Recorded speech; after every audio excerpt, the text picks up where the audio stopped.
नमस्कार दोस्तों, मैं हूं आपका साथी, आपका दोस्त विजेश्वर निर्दोष। दोस्तों, आज हमारे भारत देश के अंदर एक ऐसी टेक्निक मौजूद है जो ब्रेन कैंसर सर्जरी को और स्पाइन की सर्जरी और लंग्स की सर्जरी और लीवर की सर्जरी को बहुत ही आसानी से रिप्लेस कर सकती है। दोस्तों, ऐसी टेक्निक के बारे में आज हम इस वीडियो में बात करेंगे कि किस तरीके से उस टेक्निक को परफॉर्म किया जाता है और वो वाकई में क्या ऐसी काबिलियत रखती है कि आपके ब्रेन की सर्जरी को, स्पाइन की सर्जरी को रिप्लेस कर सकती है। जी हाँ दोस्तों, इन्हीं सारे सवालों के जवाब आपको इस वीडियो में आज मिलने वाले हैं। अगर दोस्तों आप चैनल पे नए हैं तो चैनल को सब्सक्राइब करिए, शेयर करिए और एक दूसरे के साथ जरूर बांटिए ताकि हम और आप एक दूसरे की ऐसे ही मदद कर सकें। तो आइए दोस्तों, वीडियो को शुरू करते हैं। दोस्तों, जैसा कि मैंने आपको बताया कि एक ऐसी टेक्निक हमारे इंडिया के अंदर मौजूद है जो ब्रेन सर्जरी को रिप्लेस कर सकती है, स्पाइन की सर्जरी को रिप्लेस कर सकती है, लिवर और लंग्स की सर्जरी को भी रिप्लेस कर सकती है। और दोस्तों, कई बार ऐसा होता है कि हमारे ब्रेन की सर्जरी हो रही है, कैंसर के सेल्स को निकाला जा रहा है, मगर ट्यूमर एक ऐसी लोकेशन में है, एक ऐसी जगह पर है जहां पर डॉक्टर उसको पूरी तरीके से नहीं निकाल सकता। तो दोस्तों, उस कंडीशन में भी ये टेक्निक बहुत ही अच्छा परफॉर्मेंस अपना देती है और कैंसर्स को पूरी तरीके से खत्म करती है। दोस्तों, स्पाइन की सर्जरी हमेशा से बहुत ही रिस्की रही है, तो वहां पर भी ये टेक्निक बहुत ही अच्छे से काम करती है और कई बार सर्जरी को रिप्लेस करती है। तो दोस्तों, आज हम बात कर रहे हैं एसआरटी और एसबीआरटी की।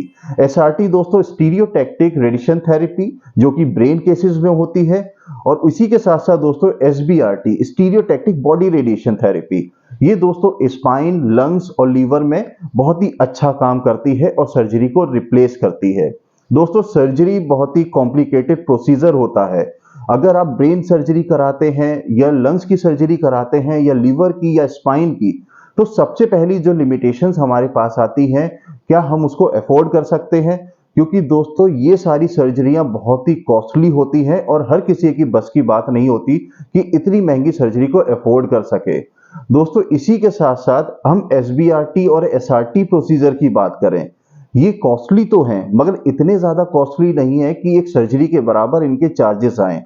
दोस्तों, सेकंड हम बात करेंगे, क्या एसबीआरटी और एसआरटी की कोई लिमिटेशंस है? जी हाँ दोस्तों, बिल्कुल लिमिटेशंस है, क्योंकि एसबीआरटी और एसआरटी कैंसर के सारे केसेस में काम नहीं करती, उसकी भी अपने एक सीमित दायरे हैं। दोस्तों, ये स्मॉल ट्यूमर को ट्रीट करने के लिए ही डिजाइन करा गया है। मान लीजिए कि हमारी सर्जरी हुई है और वहां पर कुछ कैंसर के कण छूट गए हैं, तो उस केस में एसआरटी बहुत ही अच्छा काम करती है। सेकंड दोस्तों, हम सर्जरी कराना ही नहीं चाहते और मेरा ट्यूमर जो ब्रेन के अंदर है वो 0.5 mm से 1.5 सेंटीमीटर के दायरे में है, मतलब सिर्फ इतना ही छोटा सा है और मुझे इसको ट्रीट कराना है। दोस्तों, इतने छोटे से ट्यूमर के लिए अगर आप ब्रेन सर्जरी कराते हैं तो इसमें बहुत ही ज्यादा हाई रिस्क होता है, लाइफ के लिए रिस्क होता है और बहुत ही ज्यादा कॉस्टली होता है। तो वहीं पर ही ये टेक्निक एसआरटी इस सर्जरी को रिप्लेस करने की काबिलियत रखती है, बल्कि उससे अच्छा आउटपुट आता है। दोस्तों, इसमें प्रोसीजर में होता क्या है, एसआरटी और एसबीआरटी में एक स्पेशल प्रोसीजर परफॉर्म किया जाता है पेशेंट के साथ। पेशेंट का सबसे पहले एक सीटी स्कैन किया जाता है और फिर ट्यूमर की लोकेशन को मैपिंग करी जाती है कि किस एरिया में है, और दोस्तों ट्यूमर को फिर एक 3D फॉर्म में डिजाइन किया जाता है। रेडिएशन की एक स्पेशल मशीन होती है, उससे रेडिएशन डिलीवर करा जाता है, बल्कि हाई अमाउंट ऑफ रेडिएशन सिर्फ एक छोटे से टारगेट के ऊपर डिलीवर कर दिया जाता है, जिससे कि कैंसर के सेल का डीएनए डैमेज हो जाता है और उसकी ग्रोथ वहां पर बंद हो जाती है और कैंसर का सेल वहां पर खत्म हो जाता है। दोस्तों, सेम ऐसे ही एसबीआरटी में होता है, क्योंकि एसबीआरटी में दोस्तों अगर ट्यूमर हमारे लीवर में है, लंग में है और बहुत ही छोटा सा है, वो 1 mm का है, 5 mm का है या 1 सेंटीमीटर का है, तो उस हिस्से को टारगेट किया जाता है सीटी स्कैन के द्वारा और रेडिएशन ऑन्कोलॉजिस्ट और मेडिकल फिजिक्स की टीम प्लान करती है ऐसे कि उस टारगेट को डिस्ट्रॉय किया जाए जो कि कैंसर का ट्यूमर है। तो जब ये सारी प्लानिंग्स हो जाती है, कुछ स्पेशल डिवाइसेस यूज होते हैं जिसकी वजह से ये मुमकिन हो पाता है कि हम इतने छोटे से ट्यूमर को, जो आपके बाल के बराबर भी है, उसको भी ट्रीट करके खत्म कर सकें। तो जब ये सारी प्लानिंग्स हो जाती हैं तो पेशेंट को कॉल किया जाता है कि आपका प्लान अब रेडी है, तो आप ट्रीटमेंट अपना करा सकते हैं। दोस्तों, इस ट्रीटमेंट में 1 दिन का समय, 2 दिन का समय या 5 दिन का या 7 दिन का समय बस लगता है। पेशेंट को सवेरे आना है, 1 घंटे में अपना ट्रीटमेंट करा करके वापस अपने घर चले जाना है। दोस्तों इस ट्रीटमेंट के कुछ साइड इफेक्ट्स भी हो सकते हैं, जैसे कि नौजिया, वॉमिटिंग या फीवर आना या कमजोरी लगना। इससे ज्यादा दोस्तों और कुछ भी नहीं होता। बल्कि सर्जरी में अगर हम देखेंगे तो इसमें बहुत ही ज्यादा हाई रिस्क है, हमें अफोर्ड कर पाना मुश्किल होता है, हमें पहले से हॉस्पिटल में एडमिट होना है। आज सर्जरी हो गई है, सर्जरी के बाद वुंड की हीलिंग कैसी हो रही है, कहीं कोई साइड इफेक्ट्स तो नहीं, कोई इन्फेक्शन तो नहीं आ रहा। अगर इन्फेक्शन आ रहा है तो उसको कैसे मैनेज करेंगे, और हमें सर्जरी के बाद कई दिनों तक भी अस्पताल में रहना है, और इन सारी चीज में लगता है दोस्तों बहुत सारा पैसा। पेशेंट को भी बहुत सारी परेशानियों का सामना करना पड़ता है। दोस्तों एसबीआरटी और एसआरटी में ये डे केयर ट्रीटमेंट होता है, पेशेंट को एडमिट होने की जरूरत नहीं पड़ती। पेशेंट आएगा, अपना इलाज कराएगा और घर चला जाएगा, और ये प्रोसीजर 3 दिन, 5 दिन, 7 दिन ही चलता है, और पेशेंट को बिल्कुल क्योर कर दिया जाता है।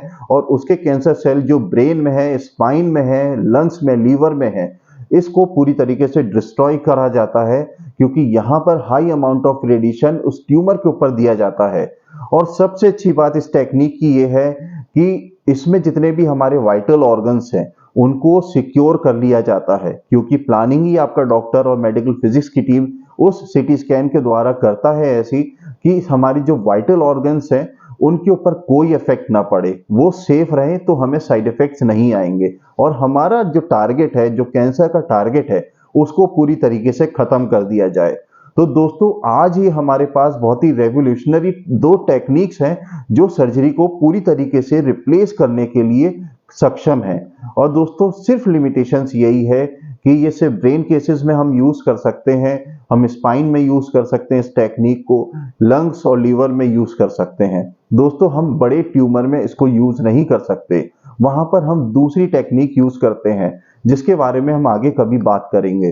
तो दोस्तों आज रेडिएशन ऑन्कोलॉजी के पास एक ऐसा हथियार है, एक ऐसा रेवोल्यूशनरी वेपन है जो कैंसर की सर्जरी को भी रिप्लेस कर सकता है, और पेशेंट को कम पैसे में, कम अफोर्डेबिलिटी में एक बहुत ही सर्जरी के इक्विवेलेंट ट्रीटमेंट डिलीवर करता है। तो दोस्तों ये सच में हम लोगों के लिए एक बहुत ही हेल्पफुल टेक्निक है जिसका फायदा हम उठा सकते हैं जो ऐसी परिस्थितियों में पेशेंट गुजर रहे हैं। तो दोस्तों उम्मीद करता हूं कि आपको इस वीडियो से बहुत सारी इंफॉर्मेशन मिली होगी, आपने इस नई टेक्निक के बारे में जाना होगा। तो अगर आपको ये मेरा वीडियो पसंद आया है तो कमेंट जरूर करिए, ताकि मैं आपके लिए ऐसे ही हेल्पफुल वीडियो और बना सकूं। तो दोस्तों मिलते हैं अगले वीडियो में, तब तक आप अपना ख्याल रखिए, सुरक्षित रहिए और ऐसे ही मुस्कुराते रहिए। नमस्ते, जय हिंद।